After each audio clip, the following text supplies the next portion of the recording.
मैं A R sir आप लोगों का स्वागत करता हूं वेम्पायर स्टडी के यूट्यूब चैनल पे। दोस्तों आज हम लोग एक नए टॉपिक की शुरुआत कर रहे हैं जिसका नाम है रेशियो एंड प्रोपोर्शन, अनुपात एवं समानुपात। दोस्तों ये अर्थमेटिक का बहुत ही मतलब क्या कहें कम्पिटिटिव पॉइंट ऑफ व्यू से सबसे इंपॉर्टेंट चैप्टर है, क्योंकि इसका एप्लीकेशन पूरे अर्थमेटिक में आपको देखने को मिलेगा। तो दोस्तों अगर अर्थमेटिक को अच्छे से समझना है तो रेशियो एंड प्रोपोर्शन और परसेंटेज पे आपका अच्छा कमांड होना चाहिए, जिसमें आज हम लोग स्टार्ट कर रहे हैं रेशियो एंड प्रोपोर्शन को। तो दोस्तों सबसे पहले तो मैं आपको रेशियो एंड प्रोपोर्शन में बेसिक बताऊंगा। जैसे आज का जो क्लास होगा उसमें आपको पहले बेसिक कंसेप्ट समझाऊंगा, उसके बाद मैं ये भी आपको 6-7 क्वेश्चन 8 क्वेश्चन पर प्रैक्टिस करके दिखाऊंगा। ये बताऊंगा कि पेपर में सही मायने में क्या उस तरीके से करना जरूरी है जैसे दुनिया करती है, या फिर उसके लिए अलग अप्रोच है। तो लास्ट तक इस वीडियो को देखिएगा, तभी जाके आपको इसका सही फायदा मालूम पड़ेगा। ठीक है दोस्तों, तो चलिए शुरुआत करते हैं। तो सबसे पहले दोस्तों रेशियो एंड प्रोपोर्शन एकदम बेसिक से पढ़ेंगे, जीरो लेवल से पढ़ेंगे और एकदम हाई लेवल तक क्वेश्चंस करेंगे। तो ये सबके लिए होगा, चाहे आप किसी भी कॉम्पिटिटिव एग्जाम की तैयारी कर रहे हैं, जिस एग्जाम की भी प्रिपरेशन कर रहे हैं, सबके लिए यूजफुल होगा। तो सबसे पहले दोस्तों हम लोग समझते हैं रेशियो और प्रोपोर्शन होता क्या है। तो दोस्तों रेशियो की अगर बात करें, अनुपात की बात करें, तो पहले इसका नोटेशन क्या होता है, सिंबल क्या होता है, इस तरह से है ना। जैसे मैंने कहीं पे लिखा ए अनुपात बी, या इंग्लिश में इसको क्या कहेंगे, A:B।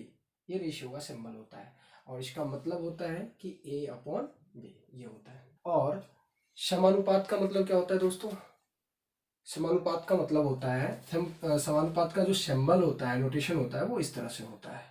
जैसे मैंने लिखा कि A:B समानुपात ही समानुपात का सिंबल है, प्रोपोर्शन का मैंने लिखा C:D।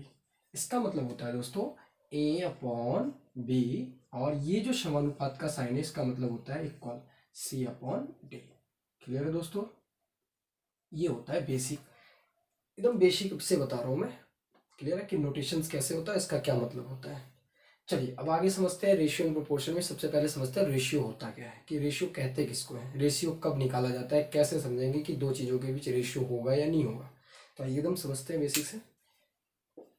अगर रेशियो की डेफिनेशन की बात करें दोस्तों, अनुपात के डेफिनेशन की बात करें, तो रेशियो का डेफिनेशन क्या होगा, रेशियो का डेफिनेशन होगा कि A/B is called ratio if A and B are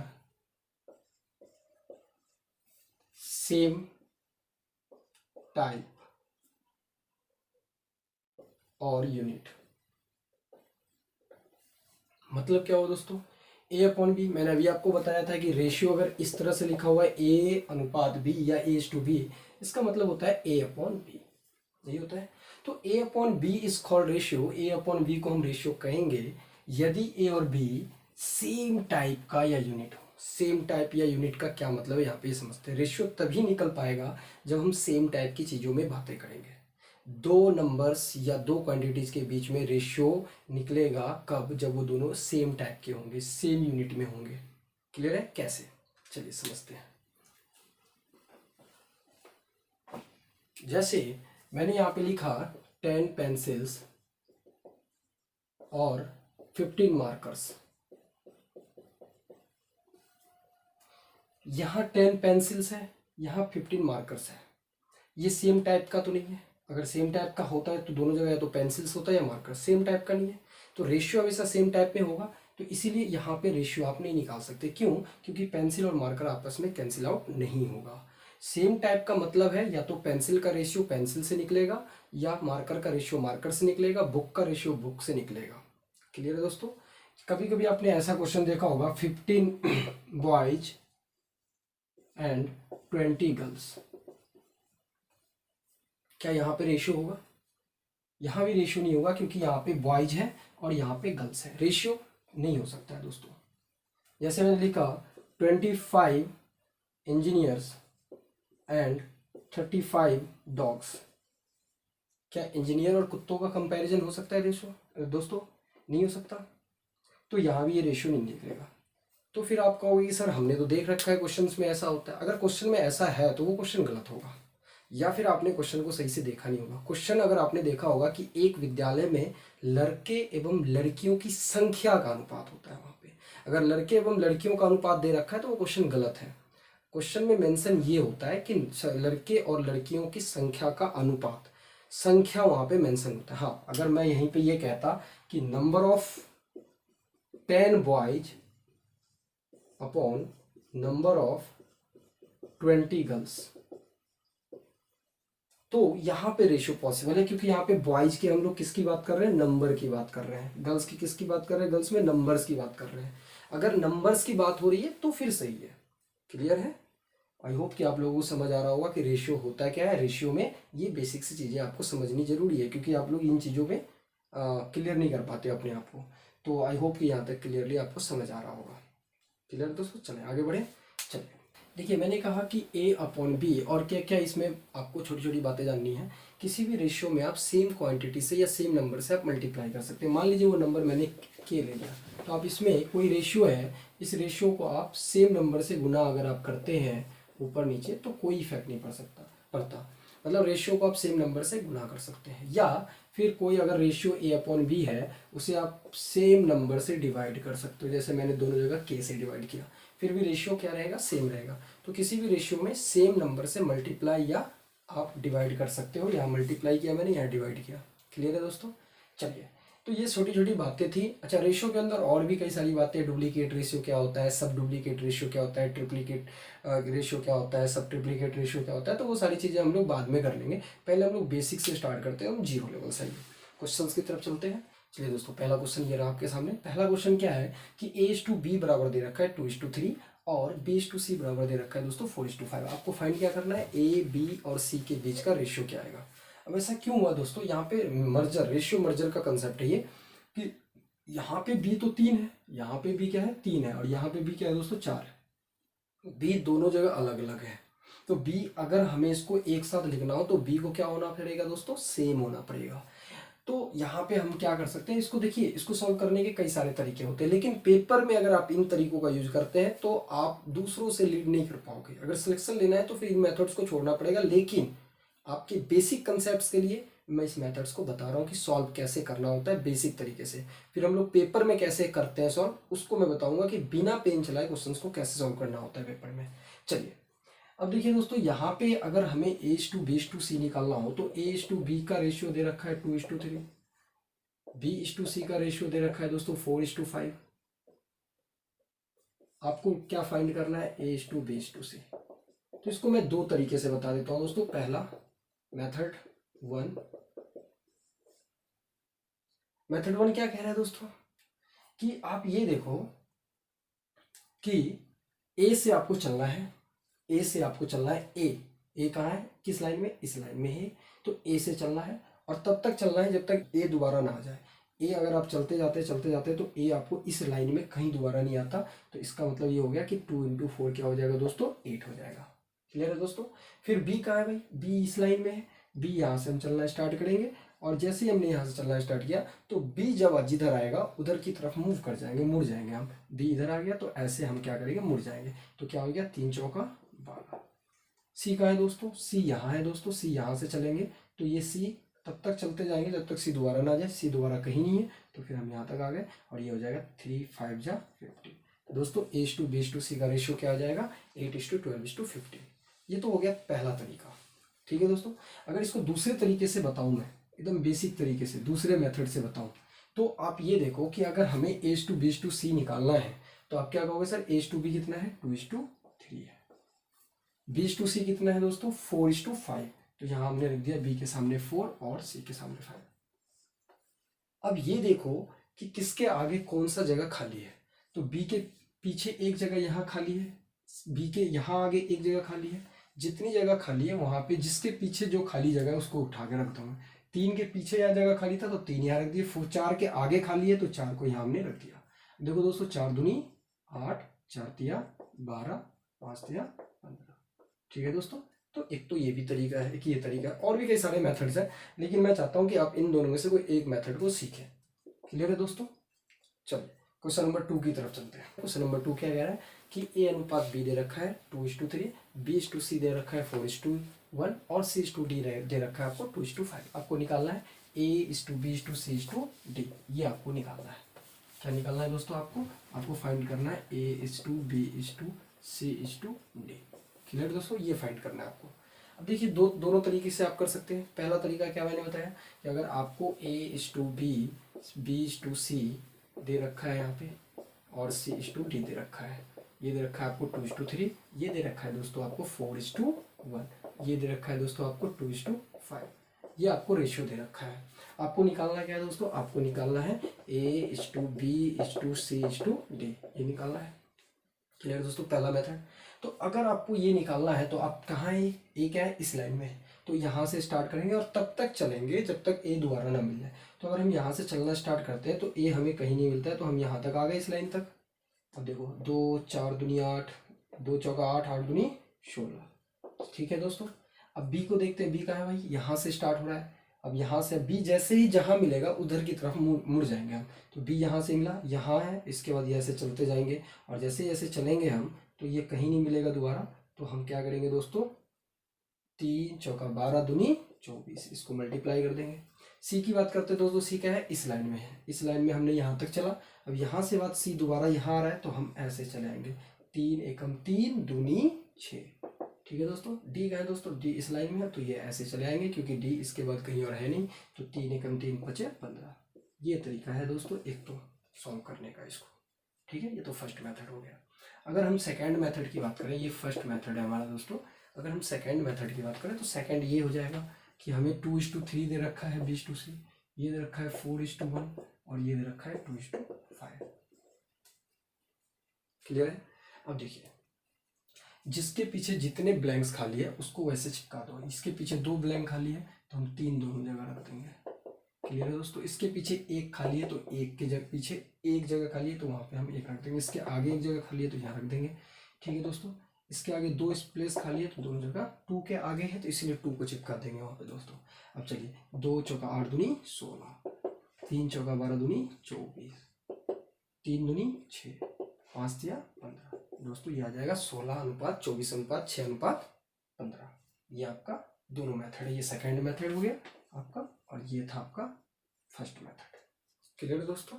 चलिए, अब दोस्तों यहाँ से हम लोग ये क्वेश्चन के कंसेप्ट को तो हमने सीख लिया, लेकिन अब सोचिए कि इसके बाद D:E भी होता या पेपर में इस तरह के क्वेश्चन आए हुए तो उसको क्या इतना टाइम लगाने की जरूरत है। ये जो 15-20 सेकंड 25 सेकंड आप खराब कर रहे हैं, क्या सच में जरूरत है। तो चलिए देखते हैं इस क्वेश्चन को कैसे पेपर में सॉल्व करना होता है। आइए क्वेश्चन नंबर 3 की तरफ चलते हैं। क्वेश्चन नंबर 3 की तरफ चलते हैं। ये क्वेश्चन पेपर में आया हुआ है। अब देखिए, इस क्वेश्चन को अगर आप सॉल्व करने जाते हैं तो आपके पास एक तो वो तरीका है जो मैंने आपको बेसिक कंसेप्ट के तरीके से करवाया था, 2 मेथड बताया था। अब उन दोनों मेथड से निकाल सकते हैं। लेकिन मैं आपको ये समझाना चाहता हूँ कि पेपर में हमारे पास इतना वक्त नहीं होता। आप जहाँ पे जिस क्वेश्चन को 4 सेकंड 5 सेकंड 3 सेकंड में कर सकते हैं, वहाँ पे आप अननेसेसरी 25 सेकंड 30 सेकंड लगाते हैं। तो मैं आपको यहाँ पे ये समझाना चाहता हूँ कि यही क्वेश्चन देखिए, जब भी आप कॉम्पिटिटिव एग्जाम में आप ऑब्जेक्टिव पेपर देने जाते हैं तो आपके सामने 4 ऑप्शंस गिवन होते हैं।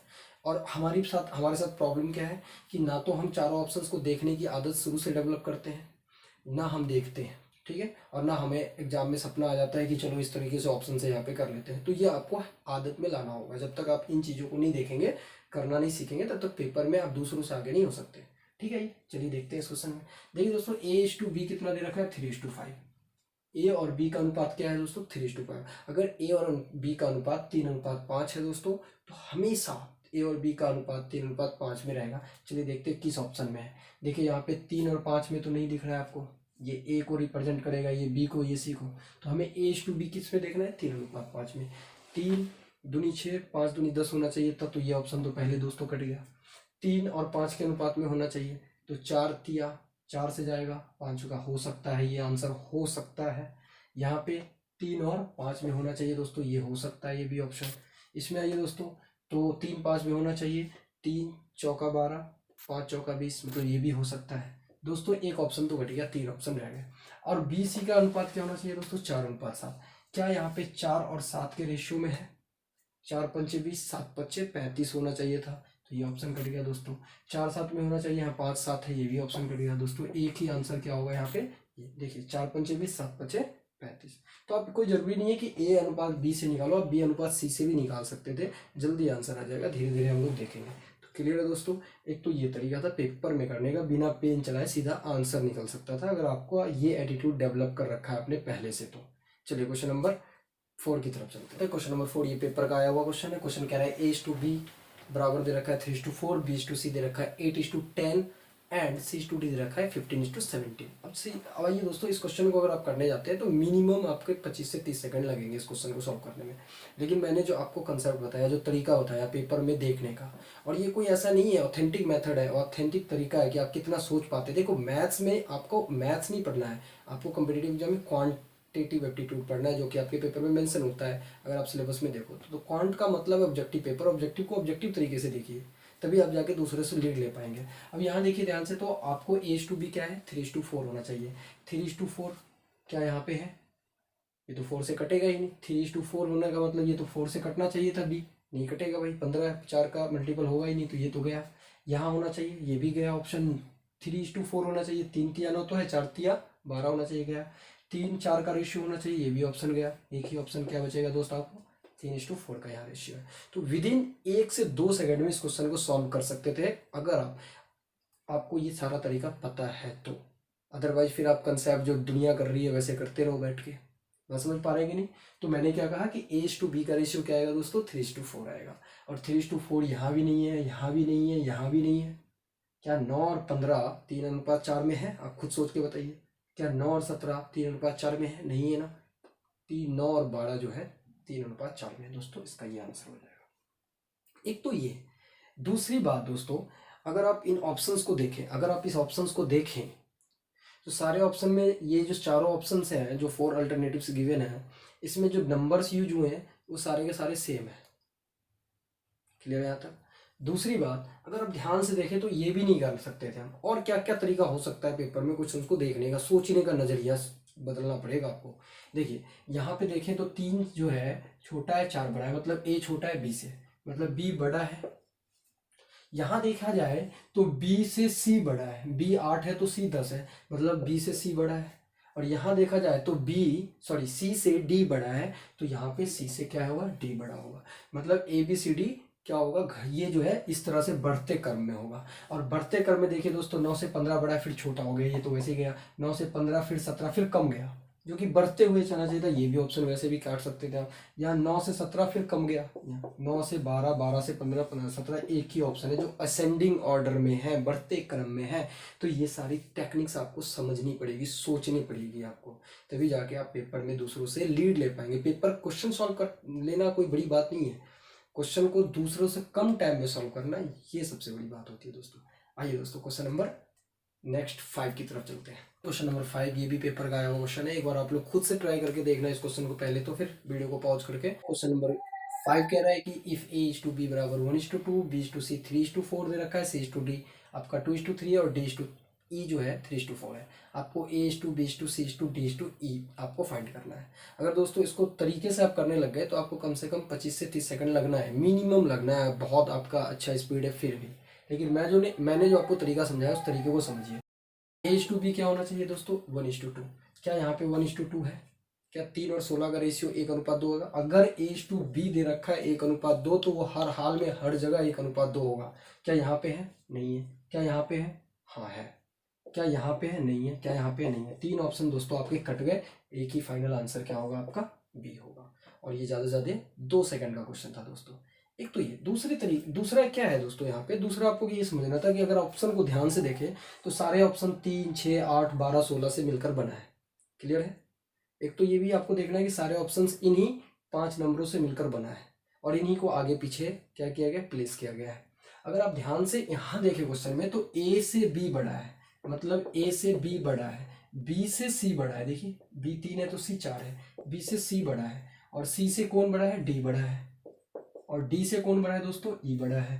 तो जो ये ऑर्डर होगा इस तरह से, ये असेंडिंग ऑर्डर बढ़ते क्रम में होगा। देखिए कोई किस ऑप्शन में, देखिए 3 से 16 पे गया। अगर वैसे भी सोचना है, एक तो ये तरीका मैंने बता दिया, दूसरा ये कि आप अगर ध्यान से देखें, ये सोचने की बात है, आप कितना सोच पाते हैं, कितना इसमें जान। मैथ्स नहीं सॉल्व करना आपको दोस्तों, ठीक है। तो देखिए ये असेंडिंग ऑर्डर बढ़ते क्रम में होगा। यहाँ पे 3 से 16 पे गए, बढ़े तो, लेकिन फिर घट गए, फिर बढ़े, इस तरह से। तो ये ऑप्शन तो वैसे ही कट गया।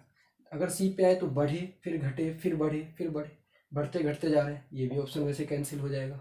यहाँ देखिए बढ़े, फिर घटे, फिर बढ़े, बढ़ते घटते हो गया, ये भी ऑप्शन कट गया। एक ही ऑप्शन है 3 से 6, बढ़े हैं, फिर बढ़े हैं, फिर बढ़े हैं, फिर बढ़े हैं। तो ABCD का ऑर्डर भी क्या होगा दोस्तों, असेंडिंग ऑर्डर में होगा, क्योंकि क्वेश्चन यही कह रहा है हमारा, यहाँ से क्वेश्चन से ये निचोड़ निकाला हमने ये। क्लियर है दोस्तों? तो ये सारे मेथड्स, ये सारे टेक्निक्स आपके पास होनी चाहिए पेपर में सिलेक्शन लेने के लिए। क्लियर है? चलिए आइए क्वेश्चन नंबर 6 की तरफ चलते हैं। क्वेश्चन नंबर 6 कह रहा है कि यदि 3a बराबर 2b बराबर 4c, तो आपको क्या निकालना है दोस्तों? a/b/c, a/b/c निकालना है। आइए दोस्तों देखिए, अब तो एक तरीका ये है कि लोग इसको सॉल्व करने लग जाएंगे। मैंने क्या कहा आपको कि a की वैल्यू क्या होगी 2, तो b की वैल्यू क्या होगी 3। जैसे सोचिए, मैंने कहा कि अगर 3x बराबर 4y है तो x की वैल्यू क्या होगी 4 होगी, y की वैल्यू क्या होगी 3 होगी। तो a और b का रेशियो क्या होना चाहिए? यहाँ से a/b कितना होना चाहिए दोस्तों? 2:3 होना चाहिए था। a और b के बीच की बात कर रहा हूँ मैं कि a और b का रेशियो क्या होना चाहिए? a क्या होगा 2, तो b क्या होगा दोस्तों 3। क्लियर है दोस्तों? a और b का रेशियो 2:3 होना चाहिए। कैसे, ये कैसे होता है? तो अगर मैंने लिखा कि 3x बराबर 4y, तो आप क्या कहोगे सर जी कि सर इस y को इधर ले आए, तो ये x/y, और इस 3 को हमने इधर ले आया, तो ये 4 पहले से था, ये 3 मल्टीप्लाई में इधर आके नीचे आ जाएगा 4:3। देखिए x कितना आया 4, तो y कितना आएगा 3। इसीलिए मैंने डायरेक्ट कह दिया कि x की वैल्यू 4, y की वैल्यू 3 होगी। क्लियर है? इतना करना नहीं है, लिखना नहीं है, बस मैं समझाने के लिए आपको ये सब बता रहा हूँ। अब देखिए a और b का रेशियो क्या होगा 2:3। अब देखिए यहाँ पे तो 2:3 है, क्या यहाँ पे है? नहीं है 2:3। क्या यहाँ पे है? नहीं है। क्या यहाँ पे है? हाँ यहाँ पे है। 2 दूनी 4, 3 दूनी 6। तो अब 2 ऑप्शन पॉसिबल हो सकते हैं, या तो ऑप्शन ए या ऑप्शन डी। आइए देखते हैं कौन सा होगा। बी और सी की बात करें दोस्तों, तो बी का वैल्यू 4, तो सी का वैल्यू कितना है 2। मतलब कि अगर बी 4 होगा तो सी कितना होगा 2 होगा। मतलब बी और सी के बीच में रेशियो क्या होगा दोस्तों 4:2। बी अगर 4 होगा तो सी कितना होगा दोस्तों 2। मतलब फाइनली 2:1 का रेशियो होगा बी और सी में, बी और सी में। चलिए यहाँ पे देखते हैं, क्या यहाँ पे 2 और 1 का रेशियो है? नहीं है, ये ऑप्शन गया। क्या यहाँ पे है? देखिए तो काट के 3 दूनी 6, 2 1 का आ रहा है कि नहीं आ रहा है? तो इसका मतलब ऑप्शन क्या होगा दोस्तों डी। क्लियर है? बाकी अगर आपको सॉल्व करना है तो मैं सॉल्व करके भी दिखा दूंगा इस क्वेश्चन को। मैं ये वही कंसेप्ट है, बस यहाँ से आपको ए बी बी सी का रेशियो निकल गया, a/b का निकल गया, b/c का निकल गया, फिर आप कंसेप्ट से कर लीजिए तरीका जो मैंने सिखाया शुरू में 2 क्वेश्चन में। मैं चाहता हूँ कि आप लोग पेपर को अगर सच मायने में क्रैक करना चाहते हैं तो आपको ये कंसेप्ट इस तरीके से आपको पेपर को देखना पड़ेगा, समझना पड़ेगा, और अभी से आदत डालनी पड़ेगी। चलिए दोस्तों क्वेश्चन नंबर 7 की तरफ चलते हैं। क्वेश्चन नंबर 7 कह रहा है कि 3/5p इक्वल टू 7/2q बराबर 7/5r, ये दे रखा है, और आपको निकालना है p के अनुपात q अनुपात r। देखिए दोस्तों ये बेसिक्स है, इसके बाद हम लोग लैंग्वेज वाले क्वेश्चंस पे आएंगे, तो इसको अच्छे से आप लोग समझ लीजिए पहले। अब देखिए दोस्तों यहाँ से अगर हम देखें तो p की वैल्यू, p और q के बीच का रेशियो क्या होगा? तो आप क्या करो, 3 दूनी 6, 7 5 35, यही होगा। अगर मैं इसको इससे गुना कर दूं तो 7 5 35, और इसको इससे कर दूं तो 3 दूना 6 हो जाएगा, और q को इधर ले आओ तो p/q क्या हो जाएगा 35:6। मतलब p 35 होगा तो q कितना होना चाहिए 6। क्या p और इसमें 6 35 6 है, ये गया 35 6 है, नहीं है 35 6 यहाँ है, ये गया, एक ही ऑप्शन है आपका बी। क्लियर है दोस्तों? अगर नहीं समझ आया तो फिर से मैं बता देता हूँ। अगर मैं यहाँ से q को इधर ले आऊँ तो ये p q मल्टीप्लीकेशन में q इधर आएगा तो क्या आएगा दोस्तों नीचे आ जाएगा। अब देखिए इधर तो पहले से 7/2 है, पहले से था, इस पूरे फ्रैक्शन को ले जाएंगे तो इसका नीचे वाले से ऊपर गुना होगा और ऊपर वाले से नीचे गुना होगा, तो ये क्या आ जाएगा दोस्तों आपको 35/6। मतलब p/q की वैल्यू क्या आनी चाहिए, रेशियो क्या आना चाहिए, p/q होना चाहिए दोस्तों 35:6। ये सारी चीज़ें आपको समझनी है अच्छे से। 35:6 होना चाहिए p और q का रेशियो। अब देखिए यहाँ पर तो 35:6 का रेशियो है नहीं ऑप्शन ए में, सी में 35:6 का रेशियो है नहीं, डी में 35:6 का ऑप्शन नहीं है, ये 3 ऑप्शन ऐसे ही हमारे कैंसिल्स हो गए। एक ही आंसर है 35:6, कौन सा ऑप्शन में है, ऑप्शन बी में। क्लियर दोस्तों? चलिए क्वेश्चन नंबर 8 की तरफ चलते हैं। क्वेश्चन नंबर 8 क्या है, a/b दे रखा है 1:2, 1/2:3/8। क्लियर है दोस्तों? b/c दे रखा है 1/3:5/9, एंड c/d दे रखा है दोस्तों 5/6:3/4। देखिए दोस्तों और इस क्वेश्चन में आपको पूछा है a/b/c/d। अब देखिए दोस्तों इस क्वेश्चन को अगर आप सॉल्व करते हैं तो पहले इसको क्या करना पड़ेगा, इसको फ्रैक्शन से खत्म करना पड़ेगा। अगर फ्रैक्शन से इसको पहले फ्रैक्शंस को खत्म करना चाहते हैं तो आपको पता है कि ये काफ़ी लंबा टाइम टेकन क्वेश्चन हो जाएगा। तो मैं आपसे क्या कहना चाह रहा हूँ कि अगर आपको इसको रेशियो में लाना है तो आप ऐसा करो, इसको इससे गुना कर दो। सिंपली अगर a अपॉन b है तो आप क्या कहोगे सर, ये 1/2/3/8 होगा, है ना। और 1/2 और नीचे का क्या हो जाएगा, ऊपर ऊपर का नीचे हो जाएगा, और फाइनली आपको क्या मिलेगा, 8:6 का रेशियो मिल जाएगा। इतना काम ना करके आप सीधा जब भी इस तरह से फ्रैक्शन में हो तो आप इसको इससे और इसको इससे गुना कर दें, तो 8 और 3 दूनी 6, फाइनली A/B क्या मिल जाएगा आपको दोस्तों, इस तरह से 8:6। क्लियर है। अब देखिए किसमें 8:6 का रेशियो है, क्या यहाँ पे 8:6 है, नहीं है, कैंसिल। क्या यहाँ पे है, अच्छा यहाँ पे इसको काट के 4:3 भी कह सकते थे आप, ठीक है, लेकिन यहाँ पे भी नहीं है। क्या यहाँ पे है, नहीं है, एक ही ऑप्शन क्या है दोस्तों आपके सामने, सी। क्लियर है दोस्तों। तो आई होप आप लोगों को क्लियरली समझ आ रहा होगा। तो आज ये 8 क्वेश्चंस मैंने आप लोगों को करवाया। बाकी आप लोगों को कैसा लगा कमेंट करके ज़रूर बताइएगा, और आपको अच्छा लग रहा है तो हमारे चैनल को सब्सक्राइब कीजिए और ज़्यादा से ज़्यादा लोगों तक इसको पहुंचाइए। ठीक है दोस्तों, चलिए फिर मिलते हैं नेक्स्ट पार्ट में।